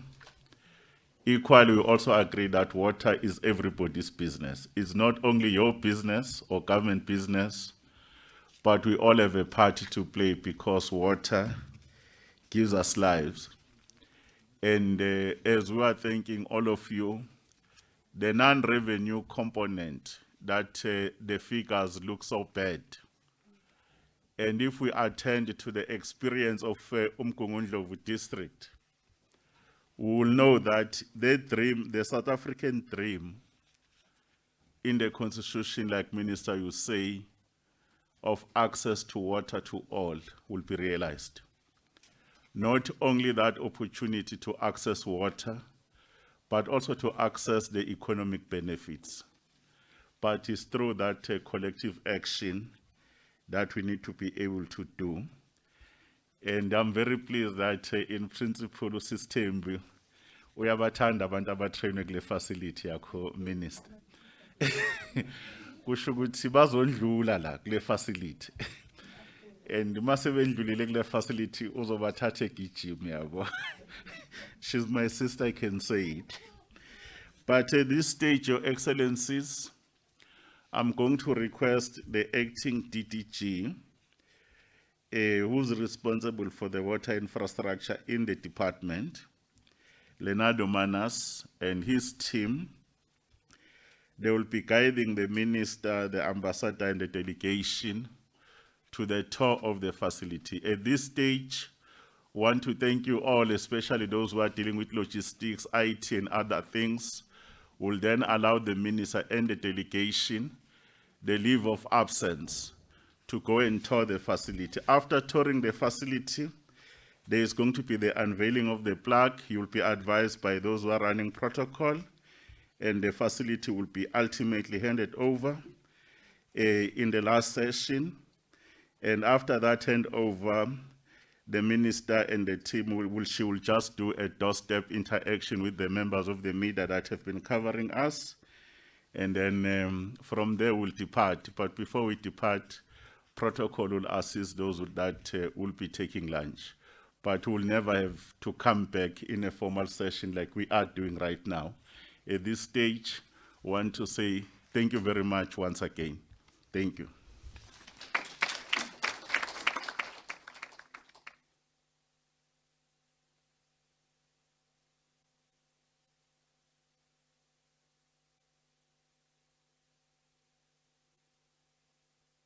The delegation, so that they can do the touring of the facility. Yes, the rest must go to the yard. The other one will go to the yard, and we should be able to find each other there. Thank you.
the Minister of Human Settlement, Water and Sanitation, and His Excellency, our ambassador that has been christened by the Minister,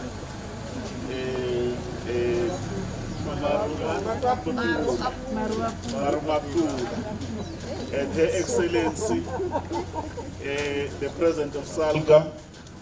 We are going to request the leadership, the Minister, and the Ambassador to unveil the plaque, especially this center that the Minister has named, that will be specializing in training our experts and practitioners on issues of non-revenue water, especially affecting our municipalities.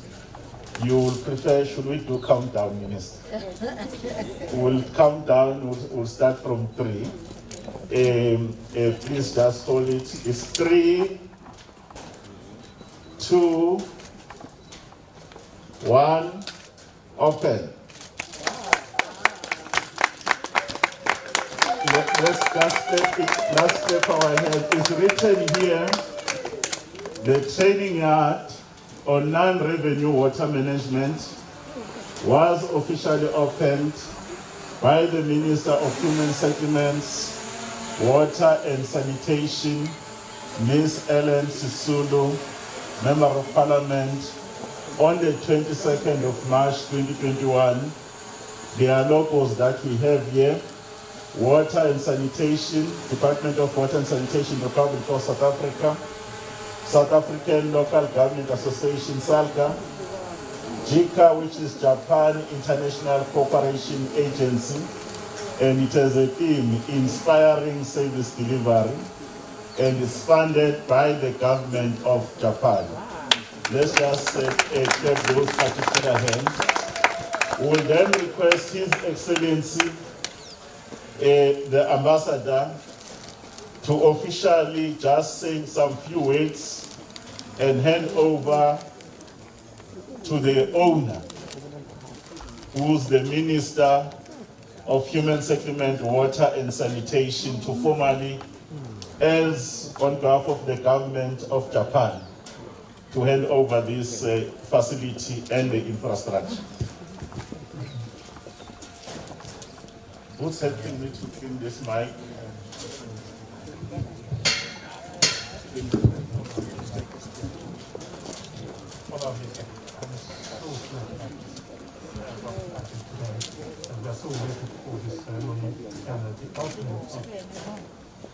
The opening of this year will be a symbol of the friendship between Japan and South Africa, and the real commitment in Japan to really serve the development of this country. That started from this very important training center to the non-revenue harvest water line.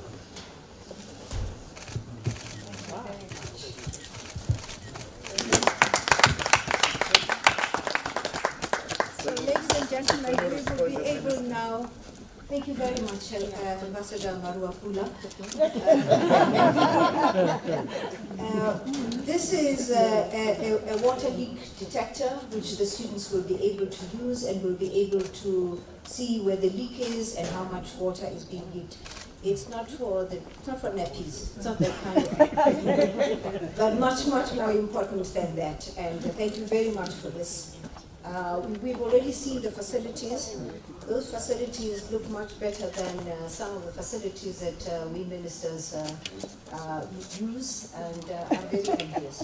So from time to time we might come and have our workshops here, if you don't mind. I don't know who is activating this. But thank you very much. Thank you. So how do you detect this? I will show you. You show me. Thank you. Thank you very much. You might want to read it. I want those rejected students to come. Thank you very much, Your Excellencies. We are just going to walk about less than 50 steps right now, just behind us, so that we can have a demonstration how this water model works. we're going to request that Leonardo just advise us how do we walk behind to this facility so that we ask one of the learners so that we can be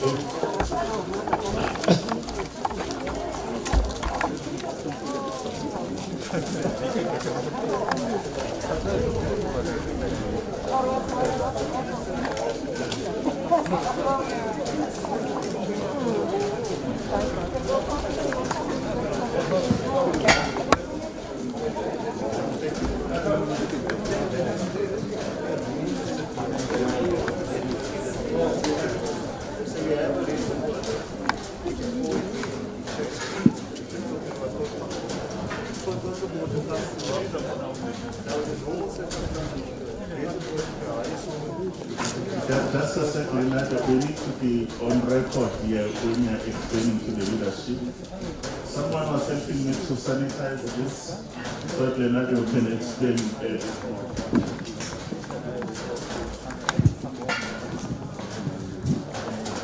Thank you very much. So the reservoir situation is obviously for clean water, and normally you put your reservoir in the highest point of your city so that you can have pressure.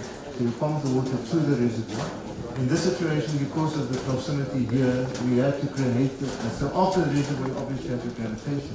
So in this situation, we have to create artificial gravitation. So in that box, we have a pump station, a pump that is actually just creating pressure into the network. So this blue pipe is just out of the ground. Normally in a residential area it would be need pressure. So you have a ring main as far as the main is concerned. Here you can see some blank plants which also train the students that will come how to connect new pipes to existing pipe systems and so forth.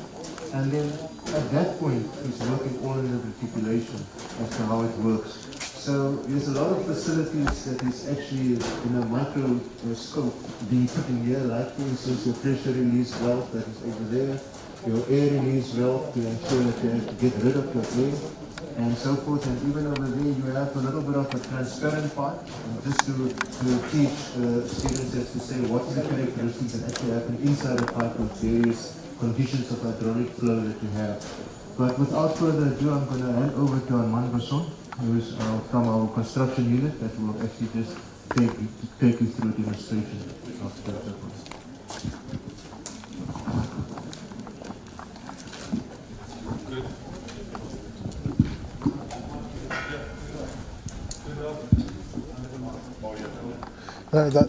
Good afternoon, Honourable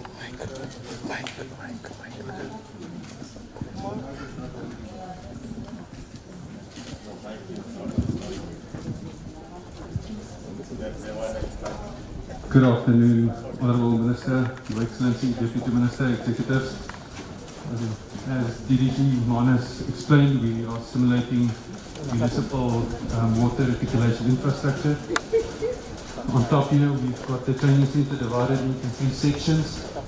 On top, we have the pipes visible for the learners to see the different fittings and assemblies.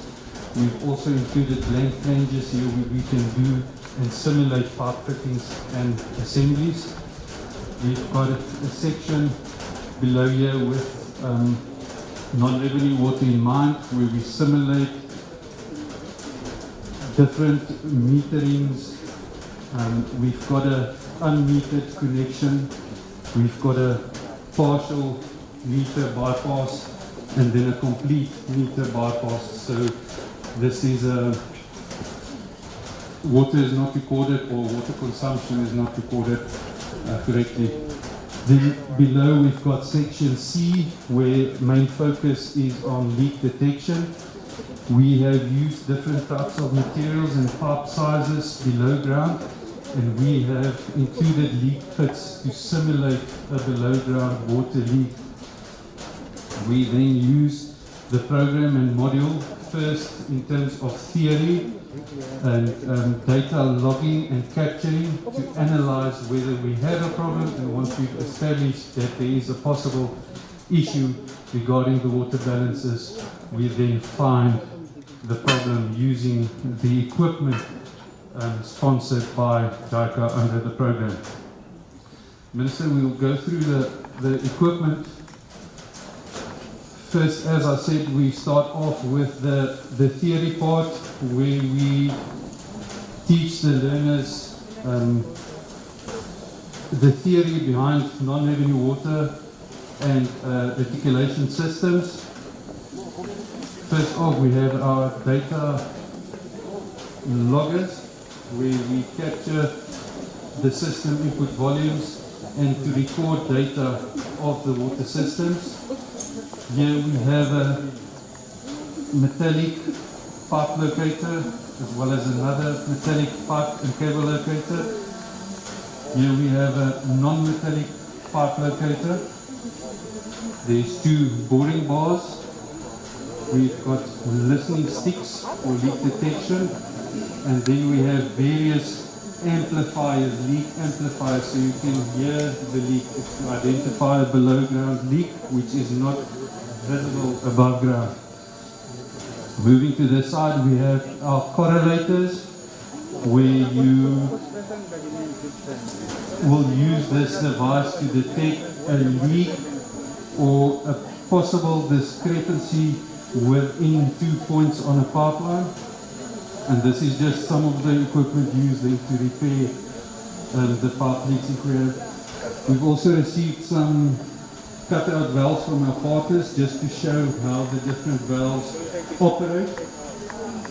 And as part of the training, we also have the student do some assemblies with the focus on metering. And over here, we just show the learners or teach the learners what happens when we have inaccurate metering. So we've got some used broken meters which we receive through the municipalities, and we actually put water through the system and measure it in a bucket or with the alcohol meter, just to show them that it is inaccurately recording the water.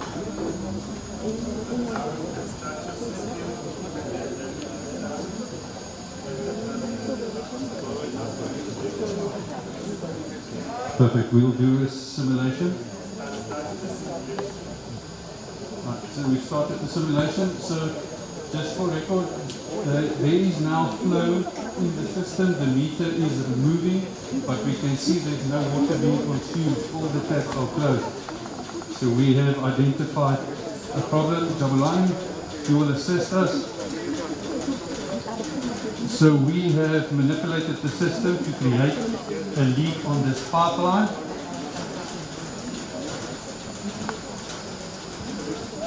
Just one more. Yes, sir. We're going to test here. So Jabulani will just show how to use the apparatus. We've got 2 more which is being sanitized.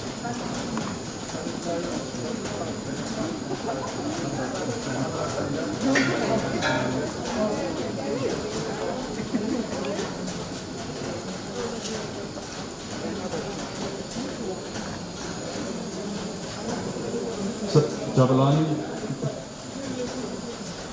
so madam, put your ear,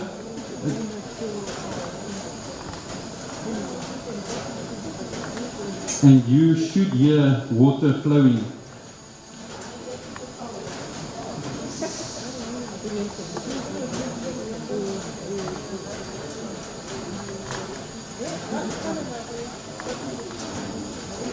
There is no flow on the meter. Remember, the flow is prior to metering, non-revenue water. So there is water flowing, but it is not being recorded. It is lost through the system.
Excellencies, thank you very much. We have come to the conclusion of the unveiling and the demonstration.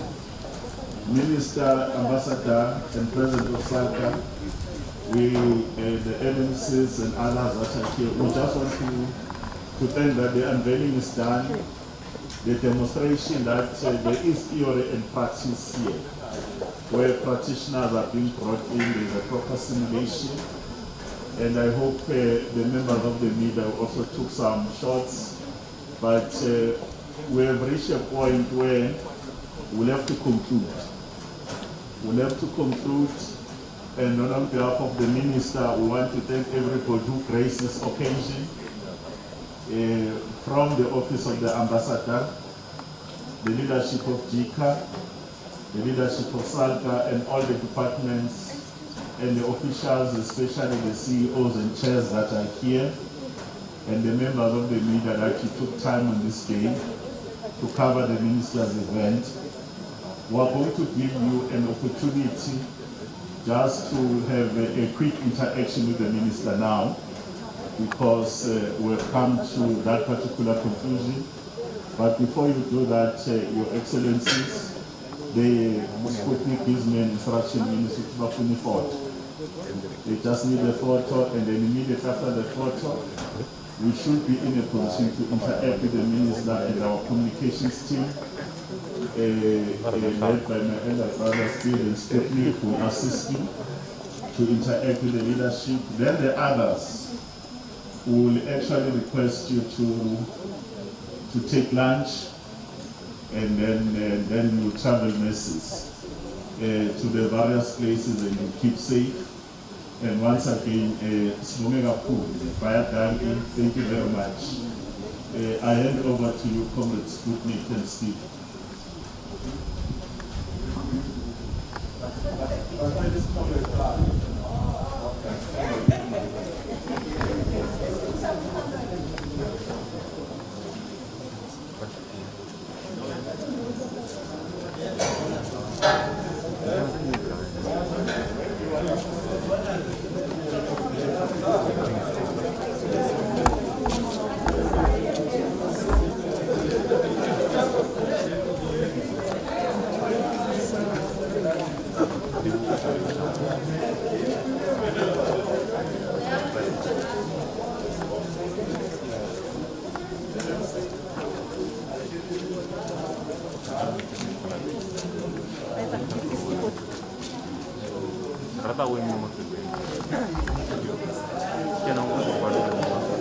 Sorry? Start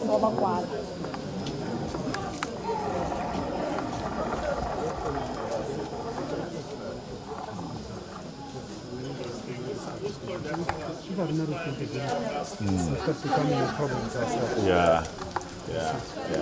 So, an internal control measure.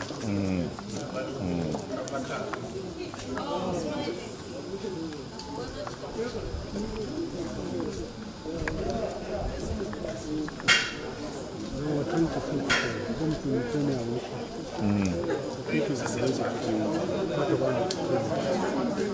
In KZN. Yeah. Okay.